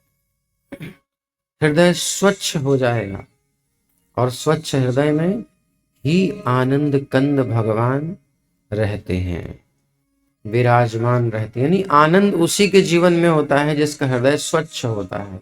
और वो स्वच्छ होता कैसे है? जब कोई कथा सुनता है। कथा सुनने मात्र से भगवान एक्टिवेट हो जाते हैं, यानी सक्रिय हो जाते हैं और हमारे हृदय से अमंगलों को दूर करते हैं, गलत इच्छाओं को दूर करते हैं। नष्ट प्रायेष्वभद्रेषु नित्यं भागवत सेवया। ये आपने मंगलाचरण में भी सुना। तो ऐसे ही हमें 1 दिन 2 दिन 7 दिन नहीं करना। अच्छा काम रोज करना चाहिए या 1-2 दिन करना चाहिए? बताइए। अच्छा काम रोज करना चाहिए या केवल 1-2 दिन 4 दिन 5 दिन करना चाहिए? बताइए। रोज करना चाहिए। जिस काम में हमारा भला हो उसे रोज करना चाहिए, और जिसमें हमारा नुकसान हो, वो गलती से कभी हो गया सो हो गया, वैसे करना ही नहीं चाहिए। तो इसमें हमारा लाभ है कि हानि है? कथा सुनने में इतना बड़ा लाभ है कि भगवान सक्रिय हो जाते हैं, कृपा करने लगते हैं, हृदय से अमंगल दूर करते हैं, आनंद का वर्धन करते हैं। तो नष्ट प्रायेषु भद्रेषु नित्यम भागवत सेवया। तो भगवान कहते हैं ये नित्य करना है, रोज भागवत सुननी है, रोज भागवत पढ़नी है, रोज मनन करना है। इससे क्या होगा?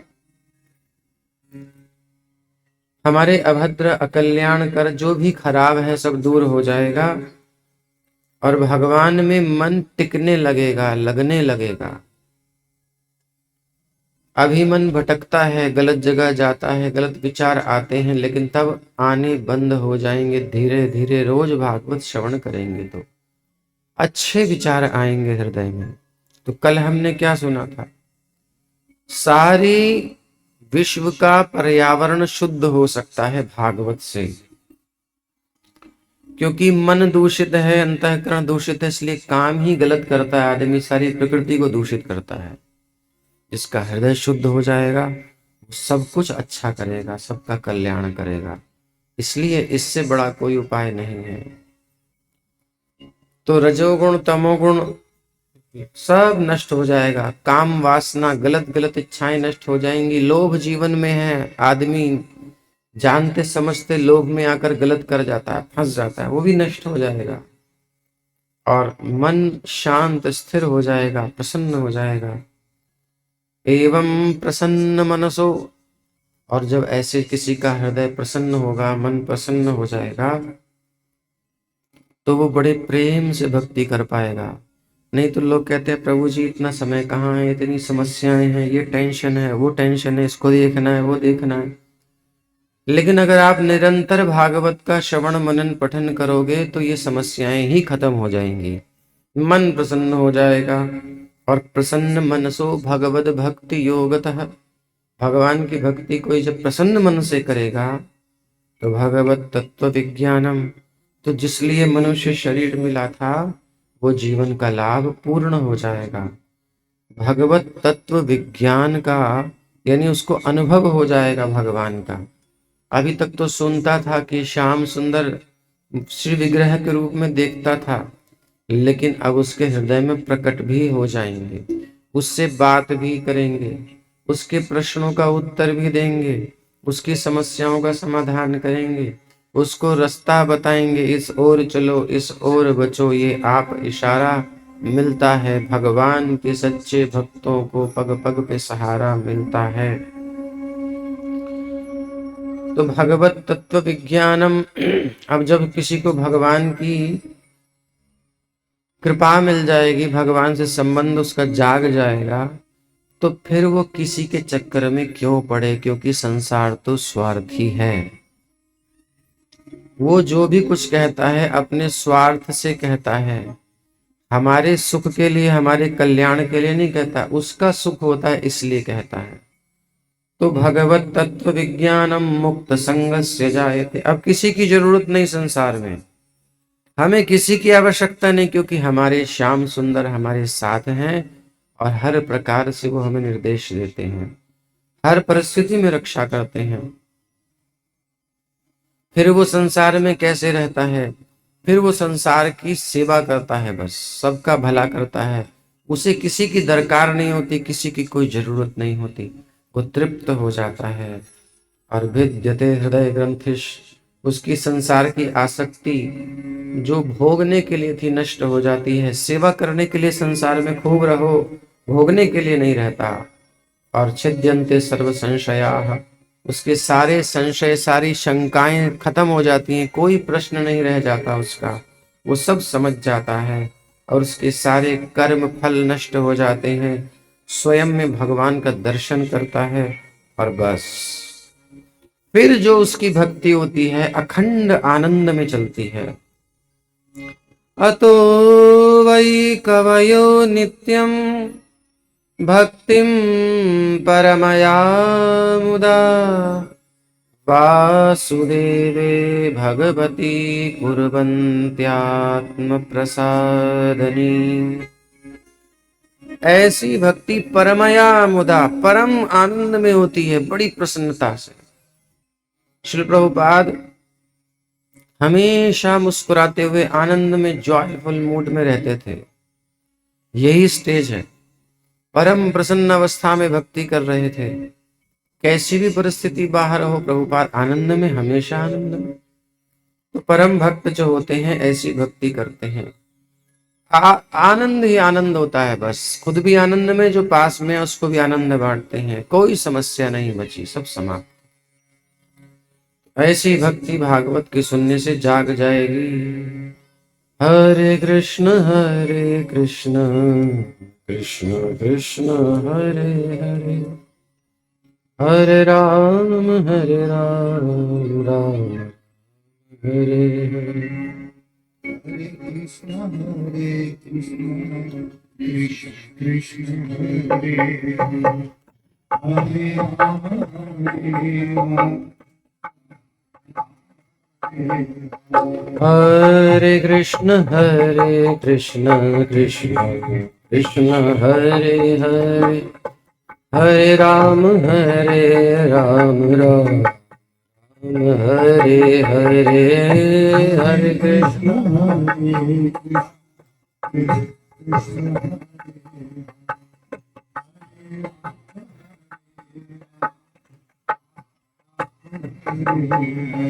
Hare Krishna, हरे कृष्ण कृष्ण कृष्ण हरे हरे, हरे राम राम राम हरे हरे। हरे Krishna Hare Krishna,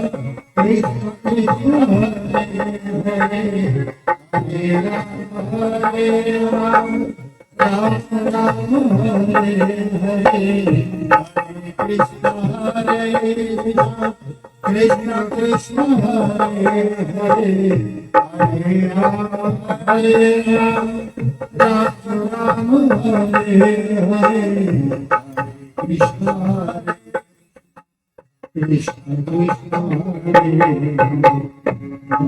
Hare Krishna Krishna, Hare Rama, Hare Rama,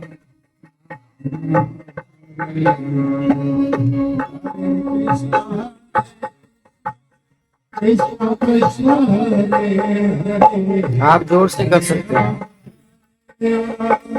Ram Ram Hare Hare Krishna हरे कृष्ण कृष्ण हरे हरे राम हरे राम राम हरे हरे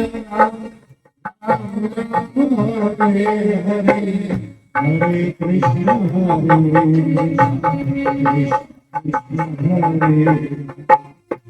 हरे राम हरे राम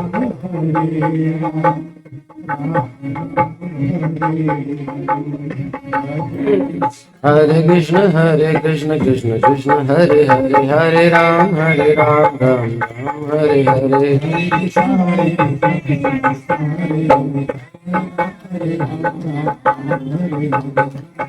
हरे कृष्ण कृष्ण कृष्ण हरे हरे हरे हरे कृष्ण कृष्ण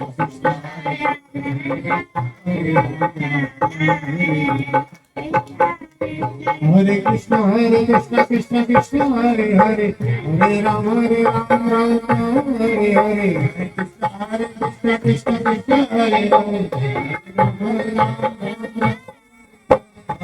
हरे कृष्ण कृष्ण कृष्ण हरे हरे हरे राम राम राम हरे हरे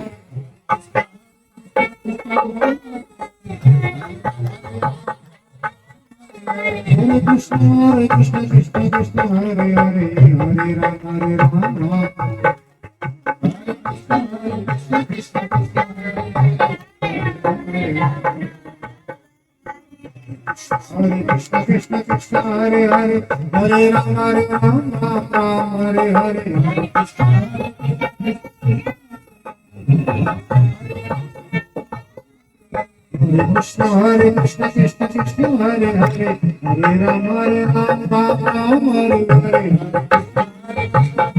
हरे कृष्ण कृष्ण हरे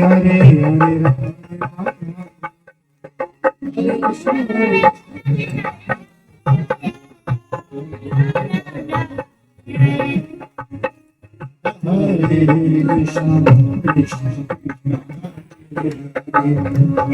राम राम हरे हरे हरे कृष्ण कृष्ण कृष्ण हरे हरे हरे राम राम राम हरे हरे। हरे कृष्ण कृष्ण हरे हरे हरे राम निताय गौर प्रेमानंदे हरि।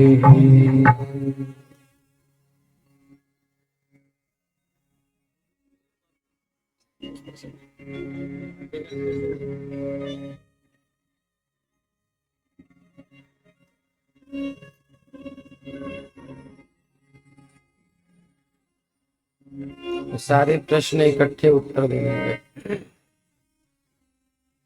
हंस ध्वनि, हंस ध्वनि है।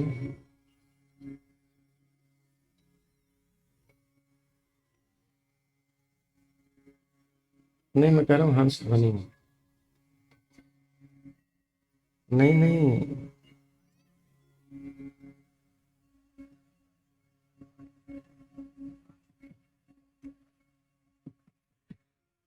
चलिए ठीक है। राग कह रहा हूँ, राग।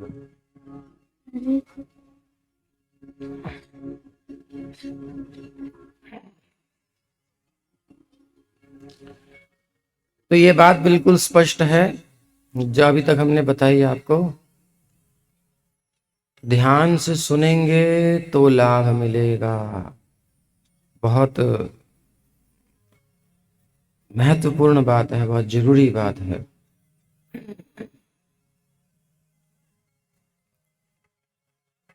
ये बिल्कुल सीरियल से जुड़ा हुआ हमने आपको बताया है, जोड़ करके। जो जो प्रश्न है उसका उत्तर देते देते किस प्रकार से भागवत पर्याप्त है, हमारी सारी समस्याओं के समाधान में ये हमने समझा। एतत् संसूचितं ब्रह्मंस्तापत्रय चिकित्सितं यदीश्वरे भगवती कर्म ब्रह्मणि भावितम। और ये बात स्वयं नारद जी ने व्यासदेव जी को बताई है। नारद जी कहते हैं, देखो व्यासदेव, पूर्व जन्म में मैं एक दासी का पुत्र था।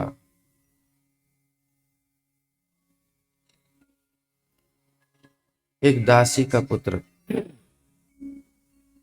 सौभाग्य क्या था, चातुर्मास का समय था और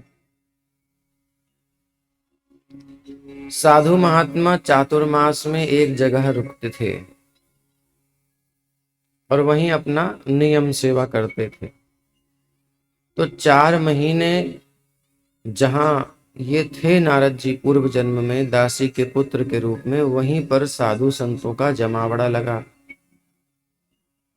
और वो रोज भगवान की कथाएं सुनाते थे, कीर्तन होता था।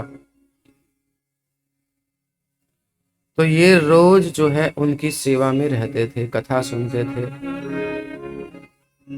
माँ दासी थी, वो सेवा में लगी रहती थी, तो ये भी साथ में रहते थे। संतों ने देखा ये बालक कुछ विशेष है, ये चंचल नहीं है इतना जैसे बच्चे होते हैं। तो इनको प्रसाद खाने की इच्छा हुई उनका जूठा, तो उन्होंने अनुमति दे दी। तो साधुओं का जूठा उनकी अनुमति से पाया। सच्चे साधु थे और उनकी कथा में इतनी रुचि हो गई कि बस वो कथा सुनते रहते थे, खेलने कूदने में मन नहीं था। संतों से प्रेम हो गया, अच्छे लगने लगे। और जब चातुर्मास पूरा हुआ तो जाने लगे, तो ये भी पीछे पीछे जाने को तैयार, मचलने लगे। 5 साल के 6 साल के छोटे बच्चे। माँ चिंतित हो गई, साधुओं ने देखा तो गड़बड़ हो जाएगा। कहा, बेटा जब तेरी मैया अभी है, मैया की सेवा कर ले, जब मैया चली जाए तब आ जाइयो। और इनके कान में मंत्र दिया,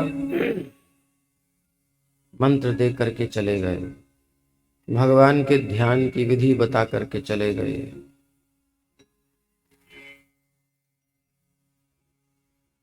कुछ काल पश्चात मैया भी चली गई। सुबह सुबह उठी दूध दुहने के लिए, अंधेरे में ध्यान नहीं गया। सर्प देवता टहल रहे थे, मॉर्निंग वॉक, पैर पड़ गया, डिस्टरबेंस सहन नहीं होता तो डस लिया। अब मैया चली गई, अब तो मेरा कोई नहीं है, जिसका कोई नहीं है उसके गोविंद हैं।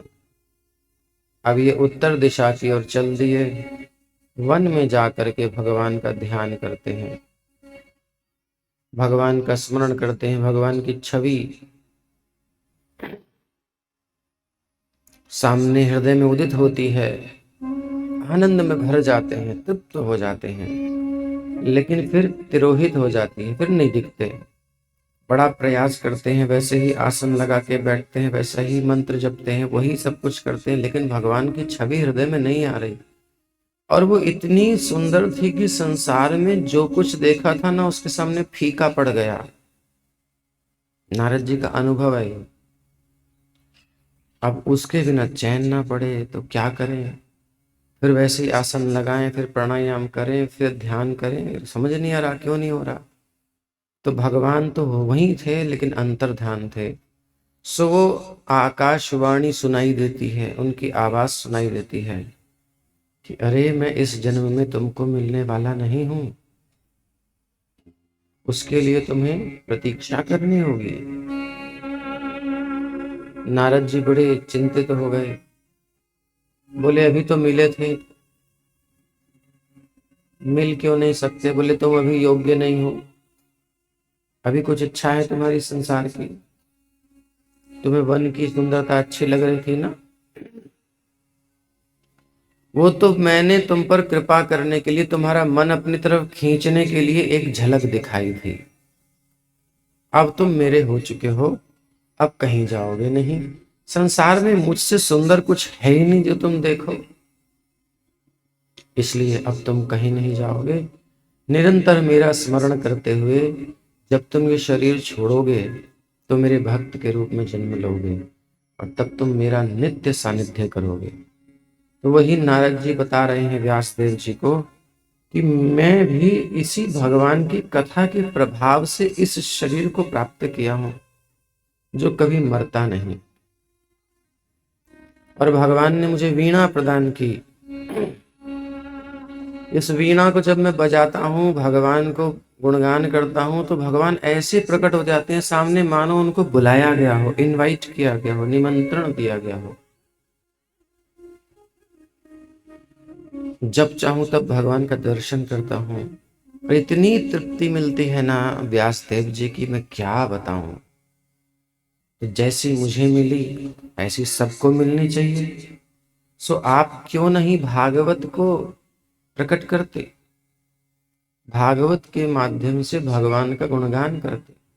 ये कथा इतनी सुंदर है, सारी समस्याओं का समाधान करती है। कहाँ एक दासी का पुत्र गरीब बालक, कहाँ नारद जी, देवराज इंद्र भी चरण धोते हैं, उनके प्रणाम करते हैं, कहीं भी जा सकते हैं। इतनी सामर्थ्य कैसे मिल गई? केवल कथा सुनने से। चातुर्मास में कथा ही तो सुनी थी, और जो साधु संतों ने कहा सो किया। तो ये बहुत शक्तिशाली उपाय है भगवान की भक्ति, भगवान की कथा। ये कथा कैसी है? जैसे कि दूध पीने से किसी को अपच हो जाए, दस्त लग जाए, तो वही दूध जब दही बना करके खिलाया जाता है तो वो सही हो जाता है पेट। थोड़ी सी दवाई मिला दो, सौंठ वोट मिला दो। ऐसे ही सुनने की क्रिया, सुनना एक ही है। अभी भी आप सुन रहे हो, संसार में चर्चा भी सुनते हो। संसार में कुछ सुनना मतलब जैसे कोई दूध पी करके पेट खराब हो जाए, तो संसार की बात सुन सुन करके हमारे पुण्य खत्म होते हैं, हमारे प्रारब्ध खराब होते हैं, संसार की बातें सुन सुनकर। लेकिन सुनना वही है, बस उसमें हरि हरि को जोड़ना है, हरि कथा सुननी है। श्रीमद् भागवत क्या है? भगवान की कथा। ये सुनते हैं तो हमारी मुक्ति हो जाती है, सारे कष्ट दूर हो जाते हैं, बस इतना ही है। इसलिए तुम भागवत को प्रकट करो। व्यास देव जी सुंदर भागवत प्रकट करते हैं, 18,000 श्लोक हैं। किसे पढ़ाएं, किसे पढ़ाएं? जिसकी संसार में कोई इच्छा ना हो उसे पढ़ाएं, क्योंकि भागवत को पीने का अधिकारी वही है जिसकी संसार वासना नष्ट हो गई। ये तो हमने कल सुना ही। नहीं तो भागवत के नाम पर लोग बहुत कुछ करते हैं आजकल। दुनिया का सबसे बढ़िया बिजनेस किसी को करना है तो भागवत वक्ता बन जाए, कुछ नहीं करना। बच्चा भी बिजनेस कर सकता है, छोटा सा बैठा है ना पीछे, सबसे बढ़िया नंबर 1 का बिजनेस है, कोई लॉस नहीं, ओनली प्रॉफिट। ये दुनिया में बहुत चल रहा है। उसे खुद को कुछ नहीं पता होगा, लेकिन कुछ बात रटा करके बिठा दो और फिर आप जानते ही हैं, बड़ी फेमस। अच्छा, बच्चे तो बच्चे, बच्चियों पे ज्यादा लोग रीझते हैं। फिर जब वो युवती हो जाती हैं तो फिर उनको देखने के लिए लोग जाते हैं। ये सब होता है कथाओं में। क्या करते हैं ये सब लोग? और वो कहने वाली भी साध्वियां तो नहीं है, वो कहती हैं कि मैं साध्वी बात भी नहीं हूं, मैं भी एक साधारण सी लड़की हूं। तो भाई भागवत के मंच पर काहे बैठ गई? घर में ही चर्चा कर लेती, तुम साध्वी नहीं थी तो। क्यों दुनिया को बरगलाती हो भाई? लाखों लाखों रुपए के विषय भोग इकट्ठे कर रखे हैं, कितना कितना, ये सब भागवत में कहाँ है भाई? ये भागवत के नाम पर बिजनेस बहुत चलता है, उससे कुछ नहीं होगा, संसार का भला नहीं होगा, कभी नहीं होगा। वो भागवत क्या है? विषपान करना है, जहर पीना है एक्चुअली, ऐसे लोगों से भागवत सुनना, क्योंकि उसे सुन करके वही देख करके करने का मन करेगा, बोले यार ये तो बढ़िया मौज काट रहे हैं, हम यहाँ बेकार काम कर रहे हैं। तो विषय वासना बढ़ रही है ऐसी भागवत से, वो विष है, विष, आनंद कभी नहीं आएगा। वो चर्चाएं क्या करनी, समाज में बहुत कुछ है। व्यासदेव जी ने ये देखा कि किसके मन में वासना नहीं है, किसके मन में संसार को पाने की इच्छा नहीं है, जो त्याग चुका है, उसे दूं मैं भागवत। जिसे भागवत से कुछ कमाना नहीं है, जिसे भागवत के बदले कुछ और पाना नहीं है, उसे मैं दूं भागवत। ये नहीं फरारी के साथ मैं खूब सेल्फी खिंचवाऊं स्माइल देते हुए।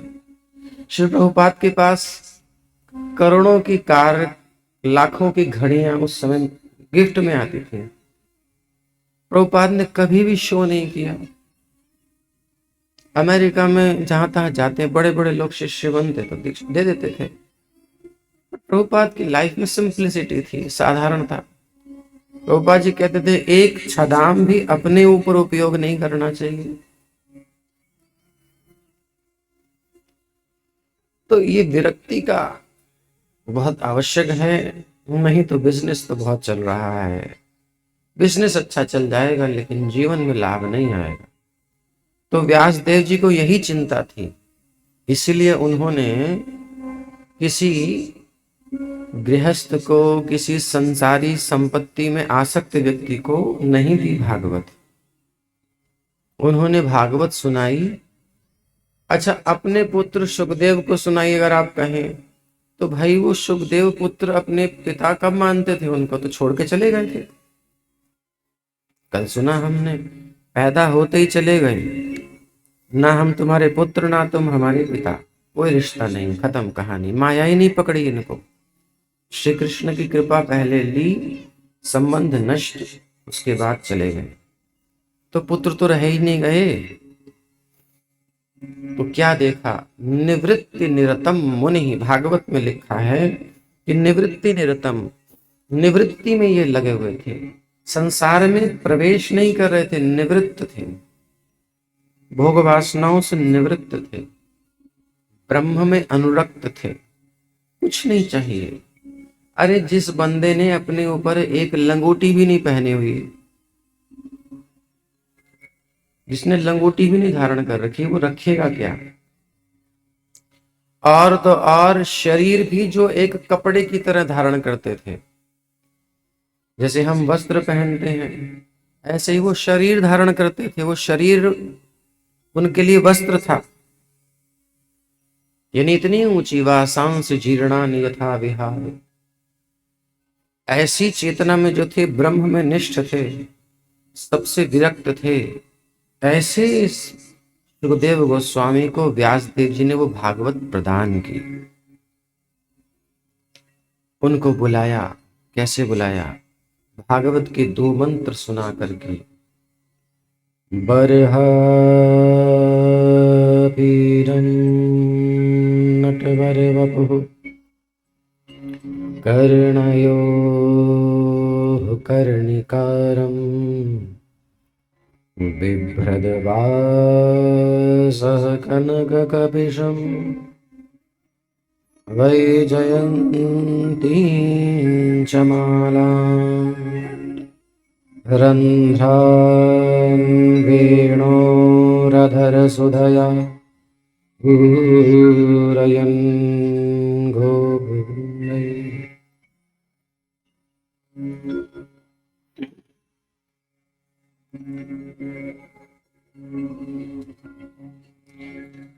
भगवान के सुंदर रूप का वर्णन किया।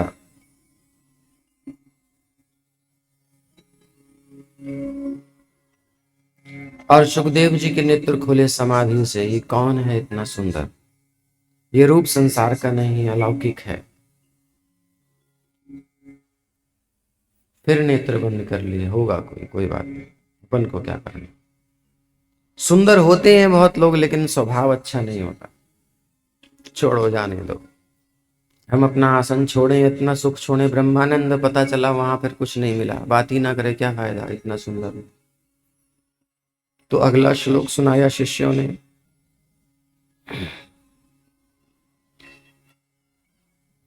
अहो बकीयं स्तनकालकूटं जिघांसयापाय यदप्यसाध्वी लेभेत् गतिं धातृचितां ततोऽन्यं कं वा दयालुं शरणं व्रजेम।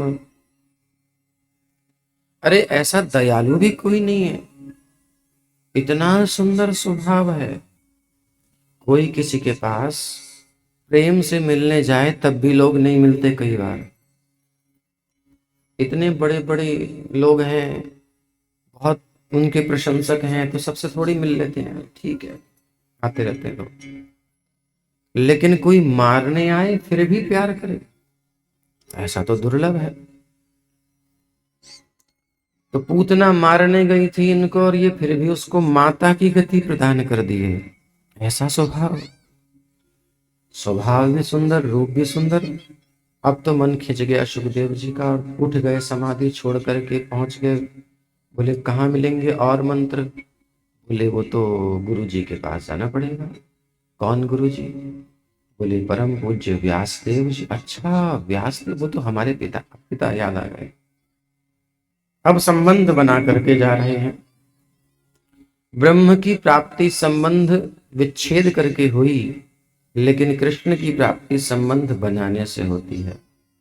तो भैया भागवत मतलब भक्ति, भगवत प्राप्ति में संसार में परिवार छोड़ना नहीं पड़ता। भगवत प्राप्ति में संसार में परिवार में रह करके भी हो सकती है।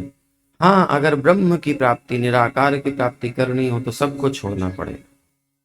हम तो कन्हैया का भजन कर रहे हैं तो फैमिली के साथ कर सकते हैं। आपके बीच में सब भक्त लोग हैं, फैमिली के साथ भजन करते हैं। अब इनको भागवत दी गई, तब इन्होंने भागवत का सांगोपांग अध्ययन किया और फिर भागवत के आस्वादन में मस्त हो गए, आनंदित हो गए। अब तो आनंद ही आनंद है। दिन रात श्लोकों का गान करते हुए डोलते रहते हैं। कभी शरीर को देने के लिए आवश्यकता हो तो क्या है, थोड़ा दूध पीने की इच्छा होती है गैया का। अब यहाँ सुखदेव जी आए तो देखेंगे गैया तो है ही नहीं, भैंसिया है, तो इसलिए नहीं आते। आपको बुलाना हो सुखदेव जी जैसे संतों को तो गाय रखो घर में, एक आध गाय तो रखो, देसी गाय। तो अब परीक्षित महाराज पांडवों के पुत्र हैं, पौत्र हैं।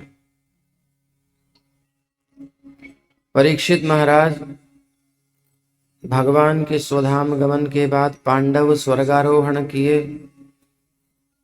स्वर्गारोहण करने के बाद परीक्षित को राज सौंप दिए। कुंती महारानी भगवान के विरह में शरीर त्याग दी। भीष्म पितामह भगवान का स्मरण करते हुए भगवत प्राप्ति किए।